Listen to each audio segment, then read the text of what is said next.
Good evening, everyone. How are you tonight? Thank you so much for joining me tonight as I have a very special guest, Neosha Brown Abukari, and she is going to talk about how childhood trauma affects adult life. And I'm so happy to have her on with me tonight. So, hi, I'm Tamara Foley, CEO and founder of Education for All Now and Garwell Publishing. And welcome to How Childhood Trauma Affects Adult Life. I'm a trauma practitioner and an educator for nearly 40 years, supporting children and adults with disabilities, as well as those in trauma and social and emotional learning. Please type in the chat if you have someone that you know who has experienced trauma. Please type in the chat if you or someone you know has experienced trauma. And I'm speaking to the people that have joined us live tonight.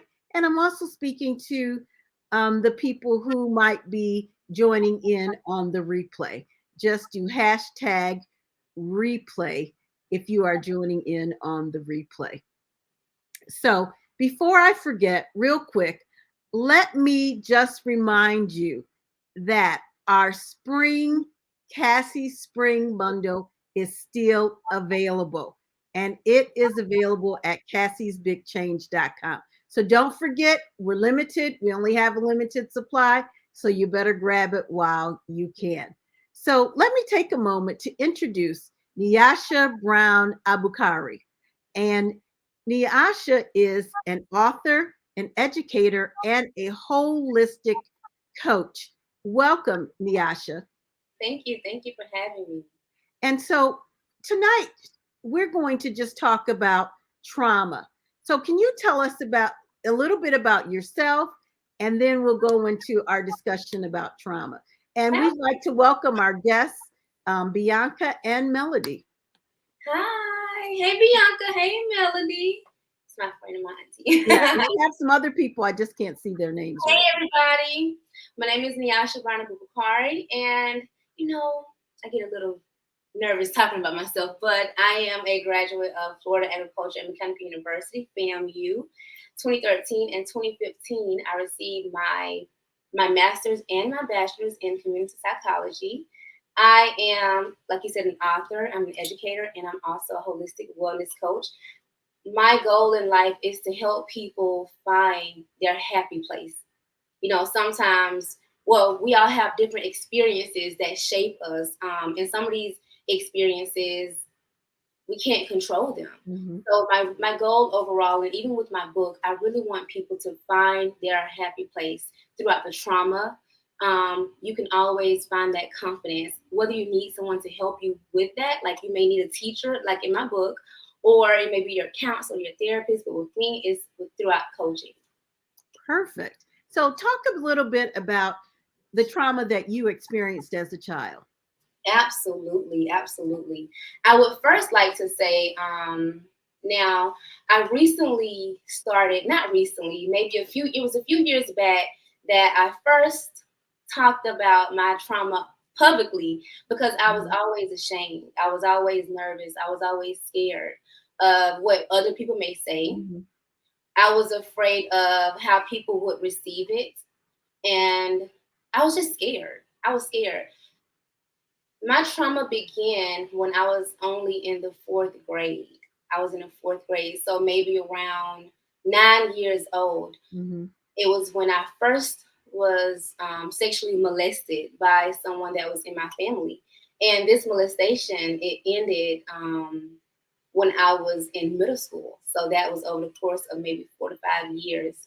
So that was 4 to 5 years of being inappropriately touched, four to Mhm. five years of crying myself to sleep because I didn't know when it would happen again.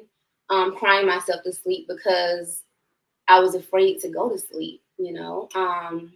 4 to 5 years of anxiety, 4 to 5 years of, and even after it happened, even Mhm. after it stopped, these are the symptoms I still had. I still was dealing with depression. I was dealing with anxiety. I was dealing with, do I even want to live? Because I know I have to go through this again because it Mhm. wouldn't stop. And it was to the point where I feared for my life. I feared for my safety on a day-to-day basis. And at the time, being so young, we look at adults as Mm-hmm. these people who are supposed to protect us. But unfortunately, in my case, being molested by two different men, I did not feel protected. And it was sad because I didn't even feel protected by other people who I should have looked up to protect me, because I was so afraid, because this person did it. So what if this person did it to me too? What if this person wants to do it? Mm-hmm. So I was sexually abused by two different men. Like I said, one was between the fourth grade up into the ninth grade. It happened continuously. And then in middle school, that was the worst. That was the worst one. And it happened only once in middle school, and it was from both of these individuals. One was a very, very close family member, and the other one was a paramour, a boyfriend of a very, very close family member. So both of those experiences, I recently confronted one of my abusers last year. And you would think that after you confront them, you would feel better.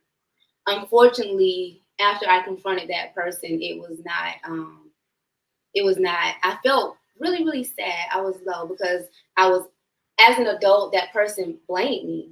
But he was an adult before I was, but I'm going into my own healing. So those are the situations that happen. I could go deeper because I Well, could get, let's stop for a moment. okay, So you talk about you had two separate incidents two separate people. with two separate people who were very close to your family. Did you tell anyone? How did you? Did you? Why didn't you? Do you know why? You know why I didn't tell? Because at the time I was 9. I was 9 when it first happened. And the first time it was I thought it was a mistake. I thought Mm-hmm. the person made a mistake and touched me. So I was like, Mm-hmm. maybe that wasn't, maybe Mm-hmm. it was just a mistake. And then it just kept happening, but the person tried to make me feel as though he wanted me to trust him Mm-hmm. so that I wouldn't tell. So the reason I didn't tell was because if you're watching, you knew my mama. I told you after. Well, you already know my mom passed away. She passed away when Mm-hmm. I was 19. So that was completely after everything happened. But I was afraid Mm-hmm. that if I told my mom, I would lose her. I Mm-hmm. would lose her because I thought that she was going to kill them and then she Mm-hmm. would go to jail. So, and I also just thought that in a way, I was like, what if she don't believe me? So I was battling that at 9, at the age of 9, Mm-hmm. starting at 9 years old. I had to weigh that heavily on my heart and in my mind. So I just decided to protect myself and protect my siblings and protect my family by being silent. Yeah, Which, and at 9, I mean, just to think you were dealing with so much fear even at a young age. And I want to bring out that April is National Child Abuse Prevention Month. So this is so good that we're having this conversation because this happened to you, but it happens to so many other children on a day-to-day basis. absolutely. And um, other children like you who were afraid and who are afraid have decided I'm not going to share or tell anyone. But you, as an adult, have the um, opportunity to confront your abuser and to help through the healing process. So tell us about your healing process. Absolutely. I would love to. So I didn't I would say I didn't start to heal. It took me a very, very long time because I actually wanted to tell my mother. My mom passed away of cancer in 2008. And at the time, while she was very, very ill and in her last days, I Mhm, received a call on her cell phone, and it was one of my abusers who wanted to speak to my mom to check on her to see how she was mhm, doing. And at that moment, I was like, should I just tell her? I don't know what's gonna happen with her, but should I Mhm. just tell her? And I was like, there's no way I could tell her right now because she's very weak, she's ill, Mhm. and she's passing. So I chose not to. I chose not to.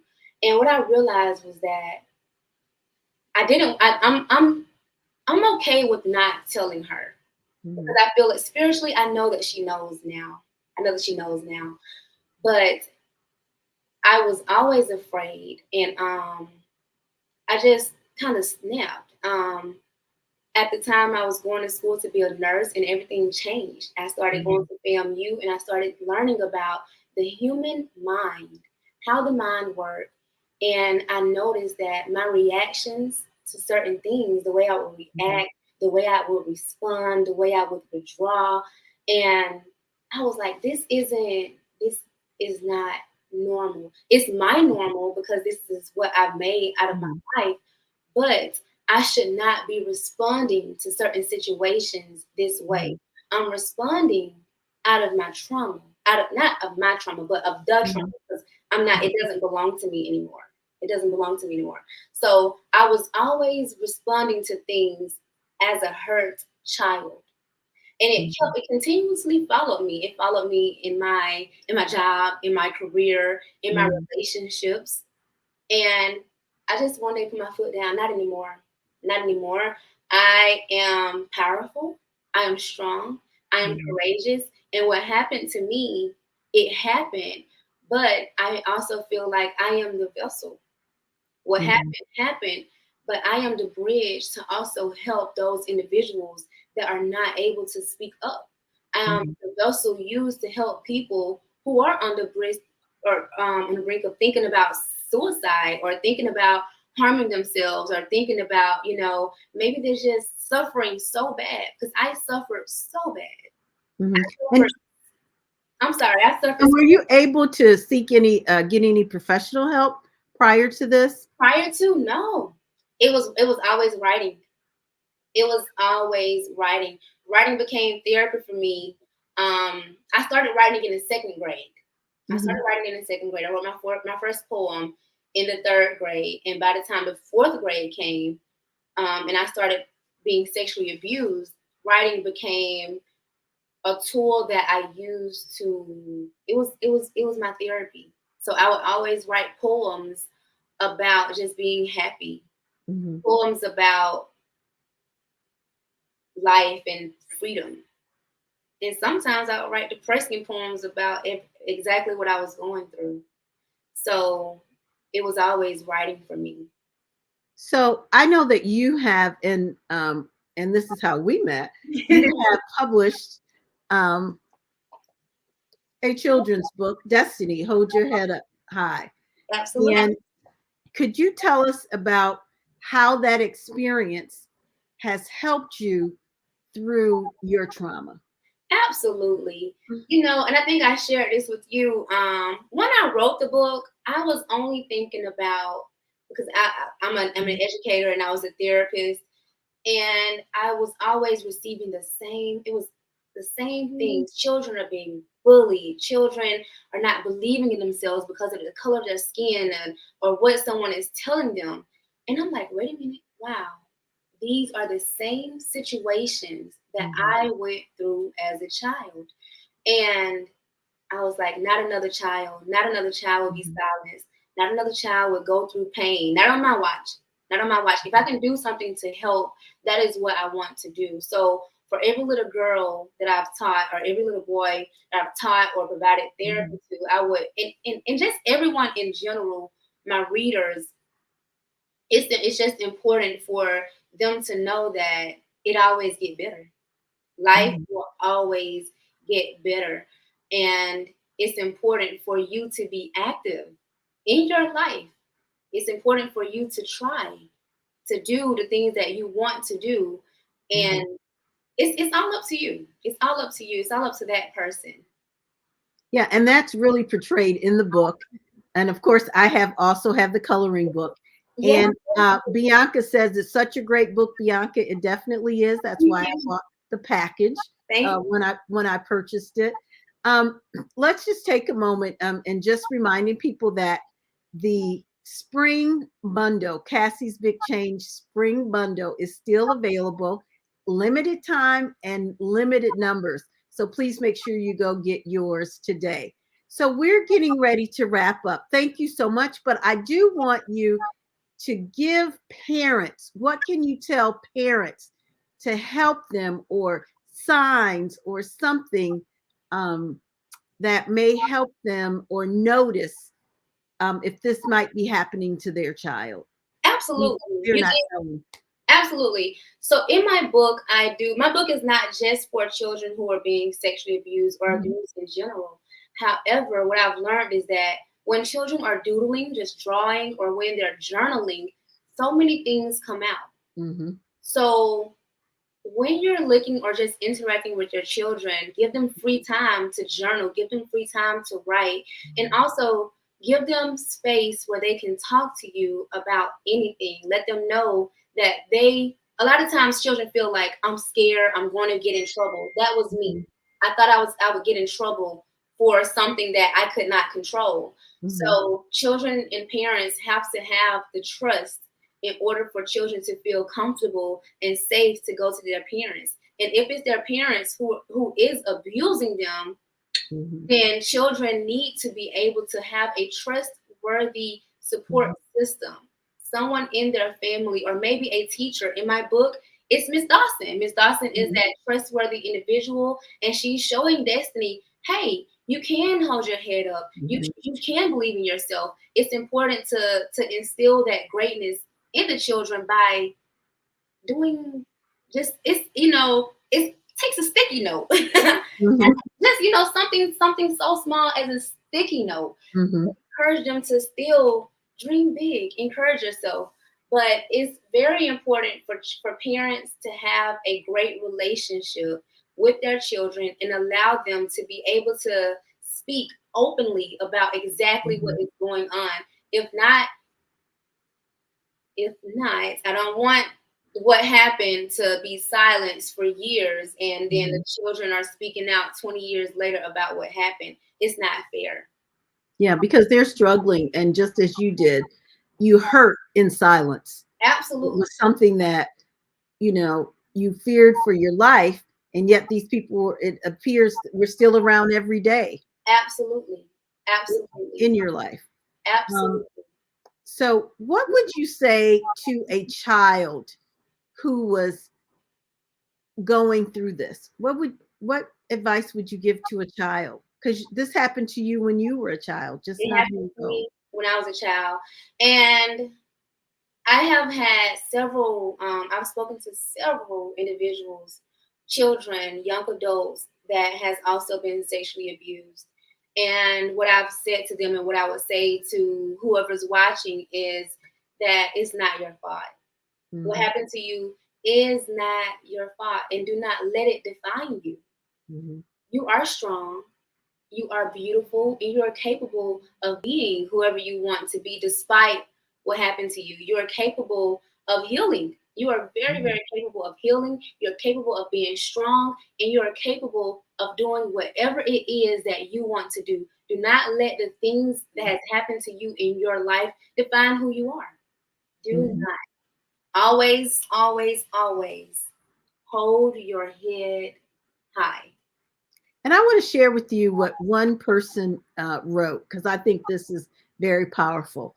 This person, Veronica Bronner Anderson, says, "Thank you for sharing. You are helping so many others because of your courage." And Thank absolutely, it takes courage to talk you. about it.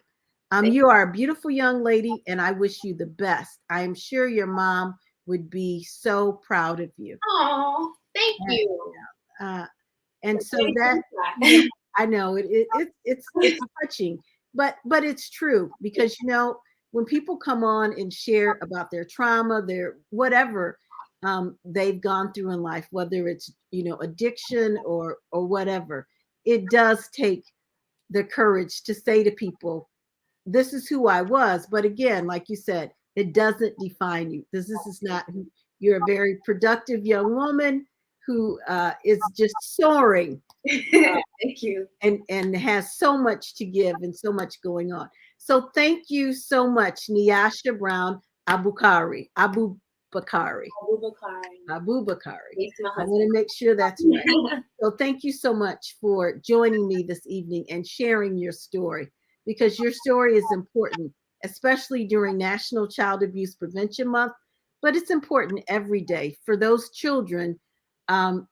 who are at home being abused and don't know what to do, or for those parents who maybe know or maybe don't know and just need to know um, the signs. So we are so happy that you decided to share. And I want to say, for those of you who don't have the book, this is available. And can you tell us where this is available?